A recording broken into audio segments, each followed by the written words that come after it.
Welcome to Agoracom's Small Cap Breaking News, your daily go-to source for the best small cap headlines for over 65 million investors since 2007. Here on the Deep Dive, we take that essential financial intel and we go beyond the headline. We're digging through the latest press releases to pull out the really critical data points, the insights that could truly move the needle for you. Today, we are unearthing some potentially game-changing drilling results, some strategic financial plays too, from 5 different small-cap companies. Across North and South America, these aren't just numbers you'll see, they're indicators of, significant discovery potential and some really smart strategic moves in this dynamic world of mineral exploration. Yeah, that's right. And it's crucial to see how these results, they're not just isolated blips on the radar. They really do illuminate the strategic thinking of these companies, often signaling, shifts in how the market values them or confirming they've hit major project milestones. So for anyone tracking this sector, grasping these specific metrics is pretty essential for telling real opportunity apart from, just noise. Okay, let's dive in. Our first breaking news report takes us to Arizona. They just put out some truly impressive results from their K-Mine project. So the headline reads, Arizona Metals intersects 29.6 meters at 10.7 grams per ton AuEq in Kay2 Zone and drills third highest gold assay on the K-Mine project. Let's break that down. We're looking at a headline intercept of 29.6 meters, grading 10.7 grams per ton gold equivalent, or AuEq. Now, AuEq, that just means the combined value of the gold and other metals, like silver, expressed as if it were all gold. Makes comparison easier. And here's where it gets really interesting. Within that longer intercept, they hit 13.6 meters at an even richer 17.8 grams per ton AuEq. This is a big deal because it's actually the third highest gold assay ever drilled at the K-Mine. And specifically, it's in the Kay2 Zone, which is, a relatively new discovery, maybe 100 meters north of the main deposit. High potential there. And what's really striking about these K2 results for investors isn't just the high grades, although those are great. It's the continuity they seem to be showing across that zone. That kind of continuity could allow for a higher confidence classification for those ounces when they put together their upcoming maiden mineral resource estimate, the MRE. That's basically their inventory of minerals in the ground. Moving ounces from, say, inferred up to indicated or measured categories, that directly de-risks the project for future financing, for feasibility studies. Right. So that's a key takeaway for you. Continuity helps de-risk that capital allocation. And the company also confirmed it's fully funded to get through its 2025 objectives. That includes more drilling at new targets like the K North extension. So future catalysts are baked in there too. Yeah, exactly. And as CEO Duncan Middleman has put it, these high gold grades in K2, they continue to indicate a robust mineralized system. And this latest hit, it'll be a core piece of their main resource estimate, still on track for this month. Okay, speaking of companies executing plans, let's shift focus. Heliostar Metals Ltd. now, trading on the TSXV, ticker HSTR. They're making some interesting strategic moves down at their La Colorada Mine in Sonora, Mexico. The news today, Heliostar reports multiple stockpile assays, including 10.7 meters of 1.81 grams per ton gold at La Colorada Mine. So Heliostar is focused on a low capital expenditure growth plan, basically monetizing historic stockpiles that were previously just overlooked, waste material essentially. Drilling at what they call the truck shop stockpile, it's conveniently just 400 meters from their crushing circuit, revealed some promising near-surface gold.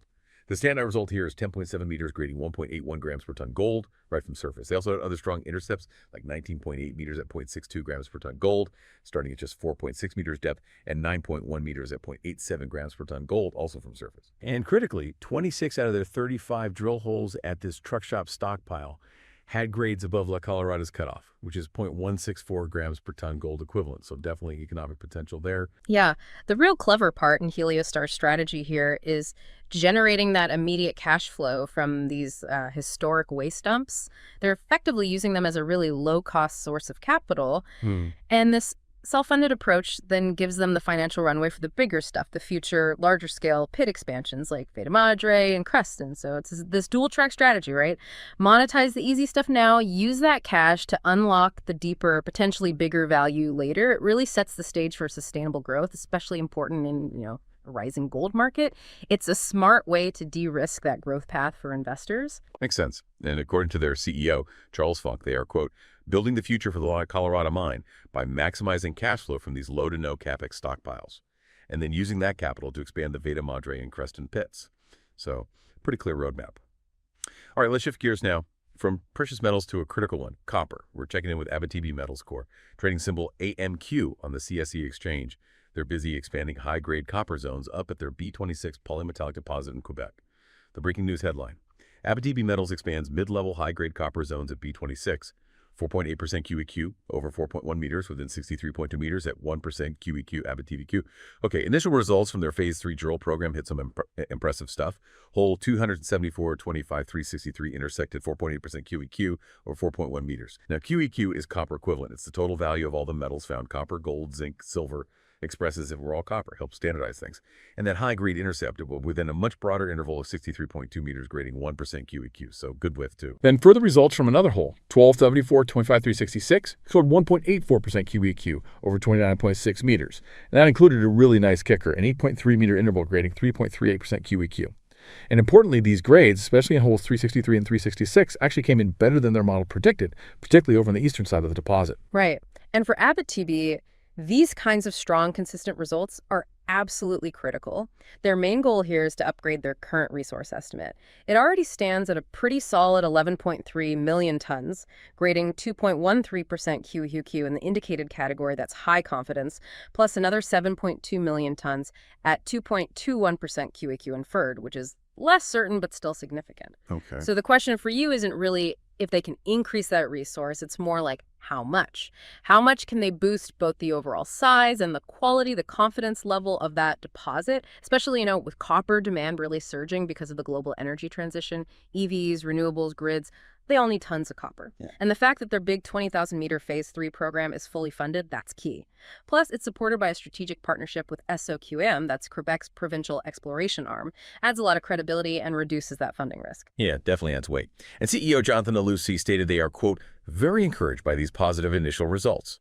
He added that the assays confirm the potential for resource growth and, importantly, align closely with their block model, which, as he said, supports both the continuity and predictability of the deposit. That's always a good sign for future mine planning. Okay, let's head south now, down to Suriname. We're looking at Founders Metals, Inc., trading on the TSXV, ticker FDR. They've announced what they're calling one of their most significant exploration milestones so far. The headline grabbing attention: Founders Metals hits 22.5 meters, 11.88 grams per ton, gold in new discovery at Maria Giralda. Wow, okay, that's a very high-grade gold intersect, 22.5 meters averaging 11.88 grams per ton gold. And this is at a newly drilled target called Maria Giralda, which is part of their larger 20,000-hectare Antino gold project. What's really exciting here is that this result from hole MG003, it marks the first ever drill test at this specific Maria Giralda target. And boom, right out of the gate, it's outperformed expectations. This zone, Maria Giralda, it lies about 5 kilometers southeast of an already established zone. The discovery came after some systematic exploration work identified a strong gold signal at surface, spanning about 500 by 400 meters. Yeah, this discovery dramatically reinforces the untapped potential of this emerging gold district. It's in the Guiana Shield, which is a region known for major multi-million-ounce gold deposits. And the Antino project itself, it's not virgin ground. It has historical production of over 500,000 ounces. Right. So for you, the key insight is, what does a high-grade hit like this on the first hole in a new area mean for the potential to really scale up this project quickly? Founders mentioned they are fully funded for up to 60,000 meters of drilling in 2025. That's a massive program. It gives them ample runway to define this discovery, find more, and potentially grow towards a multi-million-ounce resource base. This really feels like a strategic inflection point for the company, moving from just exploration success towards potentially defining something of district-scale significance. Absolutely. And the president and CEO, Colin Paget, he emphasized that point. This is an outstanding start to drilling at Maria Giralda, and further validates our exploration approach. He added, the 22.5 meter interval at nearly 12 grams per ton represents some of the highest grade mineralization we've encountered to date. Strong words. Okay, for our final breaking news report in this deep dive, we're coming back to North America, specifically Vancouver Island, British Columbia. The company is Nova Pacific Metals Corp., trading on the CSE under the symbol NVPC. Their headline reads, Nova Pacific drills 16.2 meters at 3.2 grams per ton AuE and 17.64 meters at 1.92 grams per ton AuQ from first assay results at Lara VMS project on Vancouver Island, BC. So these are the first assay results coming back from their ongoing 8,700 meter drill campaign. This is at the Lara Volcanogenic Massive Sulfide, or VMS, project. Now, VMS deposits, they're known for often hosting a rich mix of base metals like copper and zinc, plus precious metals like gold and silver. They reported 2 significant intersects in an area called Coronation. First one, 16.2 meters grading 3.2 grams per ton, gold equivalent, AuEq in hole NP25-004. And the second, 17.64 meters grading 1.92 grams per ton AuEq in hole NP25-001. Encouragingly, all of the first 4 holes they drilled hit that coronation zone right where they expected it, at the predicted depths. That really validates their exploration model. And it sets the stage nicely for a current mineral resource estimate, MRE, which they're targeting for the 4th quarter of 2025. Right. And what's really significant geographically here is that the Laura project sits along a 17-kilometer stretch of something called the McLaughlin Ridge Formation. Geologically, that's very similar to the formation that hosted the past-producing Myra Falls VMS mine nearby. That was a major operation. Okay. So the critical takeaway for you is thinking about the untapped potential in this historically rich, but actually quite underexplored region. And the project isn't just attractive for its gold, it's that VMS signature. It also has a portfolio of critical metals, zinc, copper, silver, and lead, all essential for, clean energy infrastructure, batteries, wiring. Right. Plus, the strategic location on Vancouver Island, that's a huge plus. Good access to roads, power, ports, that has significant appeal for investors looking at, secure domestic supply chains and resource security. That's a big theme these days. Definitely.